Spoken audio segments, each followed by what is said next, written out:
நான் ஒதுங்குகிறது என்பது செயல் நின்றுவிடுகிறது என்று பொருளல்ல. மாறாக நான் என்ற மையத்தின் சத்தம் மெதுவாக குறையும்போது செயல் தனது இயல்பான ஒளியில் தெளிவாகத் தோன்றத் தொடங்குகிறது. அப்போது செயல் ஒருவரின் முயற்சியாக அல்ல, ஒரு இயல்பான நிகழ்வாக அனுபவிக்கப்படுகிறது. அதில் தன்னை நிரூபிக்க வேண்டிய அவசரம் இல்லை, தன்னை பாதுகாக்க வேண்டிய பயமும் இல்லை. மீதமிருப்பது செயல் மட்டுமே. அது தானாக எழுகிறது, தானாக நடைபெறுகிறது, தானாக முடிகிறது. அங்கே நான் செய்கிறேன் என்ற உணர்வு பின்னணிக்கு நகரும் போது செயல் நடைபெறுகிறது என்ற அமைதியான தெளிவு முன்னணிக்கு வருகிறது. பொதுவாக ஒரு செயல் தொடங்கும் முன் அதன் வாசலில் பல கேள்விகள் அமைதியாக காத்திருக்கின்றன. இதனால் எனக்கு என்ன கிடைக்கும்? இது சரியா, தவறா? மற்றவர்கள் என்ன சொல்வார்கள்? தோல்வி ஏற்பட்டால் என்ன ஆகும்? இவை வெளிப்படையாக வழிகாட்டும் கேள்விகளைப் போலத் தோன்றினாலும் உள்ளார்ந்த நிலையில் அவை செயலை முன்னேற்றுவதில்லை. மாறாக அதனை மெதுவாக இழுத்துப் பிடித்துக் கொண்டிருக்கும் கயிறுகளாக மாறுகின்றன. அந்த இழுப்பின் மையத்தில் பெரும்பாலும் நான் தான் நிற்கிறது. தன்னை பாதுகாக்க, தன்னை நிலைநிறுத்த, தன்னை உறுதி செய்ய முயலும் ஒரு மையமாக. ஆனால் ஒரு கணம் செயல் இந்த கேள்விகளின் சுமையின்றி உதயமாகும்போது அதன் நடை மாறத் தொடங்குகிறது. அது தற்காப்பின் குரலில் அல்ல, தெளிவின் அமைதியில் நகர்கிறது. அங்கே செயல் யாருக்காவது ஏதாவது நிரூபிக்க வேண்டிய தேவையின்றி தன் இயல்பின் ஒலியில் வெளிப்பட ஆரம்பிக்கிறது. உதாரணமாக, ஒருவர் யாரையும் கவர வேண்டும் என்ற எண்ணமின்றி ஒரு உதவியை செய்கிறார் என்று நினைத்துப் பாருங்கள். அங்கே நன்றி கிடைக்குமா என்ற எதிர்பார்ப்பும் இல்லை. இதனால் எனக்கு ஒரு பெயர் வரும் என்ற சின்ன எண்ணமும் இல்லை. அந்த உதவி ஒரு கணக்கீட்டின் விளைவாக அல்ல, ஒரு இயல்பான பதிலாக அந்த தருணத்தில் எழுந்ததற்கே உரிய ஓசையாக வெளிப்படுகிறது. அது யாரை சென்றடைய வேண்டும், எப்போது நிற்க வேண்டும், எவ்வளவு அளவில் வெளிப்பட வேண்டும், இவற்றை வெளியில் யாரோ தீர்மானிப்பதில்லை.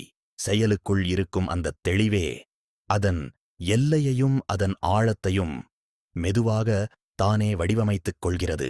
அந்த இடத்தில் செய்பவர் முன்னிலையில் நிற்பதில்லை. அவர் வழிகாட்டியாக தன்னை நிலைநிறுத்துவதில்லை. அவர் வெறும் ஒரு திறந்த வாயிலாக, ஒரு அமைதியான ஊடகமாக மட்டுமே இருக்கிறார்.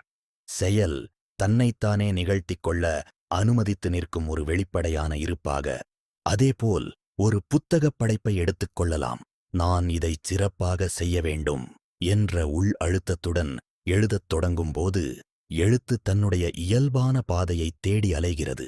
எங்கு செல்ல வேண்டும் என்ற பதட்டம் எழுத்தின் உள்ளே ஒரு மெல்லிய தடுமாற்றமாக மாறுகிறது. சொல்ல வேண்டியவை இருந்தாலும் அவை சுதந்திரமாக வெளிவர முடியாமல் காத்திருக்கின்றன. ஆனால் எழுதப்பட வேண்டியது இப்போது எழுதப்படுகிறது என்ற அமைதியான ஒப்புதலுடன் எழுத்து தொடங்கும்போது அங்கே முயற்சி சற்றே பின்வாங்குகிறது. எழுத்து தன் ஓட்டத்தைத்தானே உணரத் தொடங்குகிறது. சில வரிகள் யோசிக்காமல் வந்து அமர்கின்றன. சில எண்ணங்கள் நாம் எதிர்பாராத இடங்களில் தாமாகவே தெளிவடைகின்றன. அந்த தருணத்தில் நான் எழுதுகிறேன் என்ற மையம் மெதுவாக மங்குகிறது. எழுத்து நிகழ்கிறது. சொற்கள் வெளிப்படுகின்றன. அவை யாருடையவை என்பதற்குப் பதிலாக அவை தோன்றுகின்றன என்பதே மட்டும் உண்மையாக நிற்கிறது. அங்கே செய்பவர் பின்னணியில் மறைகிறார். செயல் முன்னணியில் மென்மையாக நிற்கிறது. எழுத்து நடக்கிறது, அவ்வளவே. இதுபோன்ற தருணங்களில் செயல் ஒரு முன்கூட்டிய திட்டத்தின் கட்டமைப்புக்குள் நகர்வதில்லை. அதே நேரத்தில் அது குழப்பத்திலும் சிதறுவதில்லை. அதற்கு பதிலாக அது உள்ளிருந்து எழும் ஒரு மென்மையான திசையை இயல்பாகத் தொடுகிறது. அது உண்மையில் அதனுடன் ஒன்றாக நகர்கிறது. அந்த திசை முன்பே வரையப்பட்ட பாதை அல்ல, அது வரைபடமற்ற நடை. நகரும் போதே பாதை வெளிப்படுகிறது. பாதை வெளிப்படும் போதே நடை தெளிவடைகிறது. இதனால்தான் நான் மையமாக இல்லாத இடத்தில் செயல் வழியை தேடிக் காத்திருக்காது. அது எங்கே செல்ல வேண்டும் என்று யோசிக்காது. எங்கே தொடங்க வேண்டும் என்றும் தயங்காது. அந்த இடத்தில் செயலே வழியாக மாறுகிறது. நடைதான் பாதையாகிறது. முன்னேற்றம் என்ற உணர்வு கூட இல்லாமல் நகர்வு நிகழ்கிறது. அங்கே செயல் மட்டுமே உள்ளது.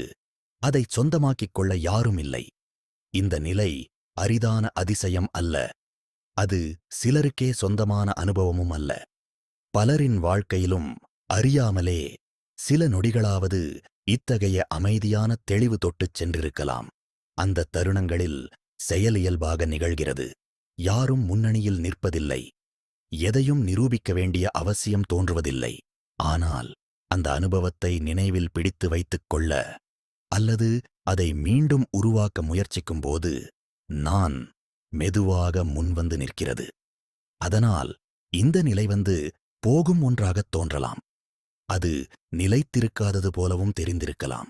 ஆனால் கவனித்தால் ஒவ்வொரு முறை நான் சற்றே ஒதுங்கும்போது செயல் தன் இயல்பான துல்லியத்தை மீண்டும் மீண்டும் வெளிப்படுத்துகிறது. அது புதிதாக உருவாகவில்லை. அது எப்போதும் இருந்த ஒன்றாக சற்றே வெளிச்சம் பெறுகிறது. நான் முன்னிலையிலிருந்து விலகும் அந்த நிசப்த இடத்தில் செயல் தன்னைத்தான் தெளிவாக அறிமுகப்படுத்துகிறது.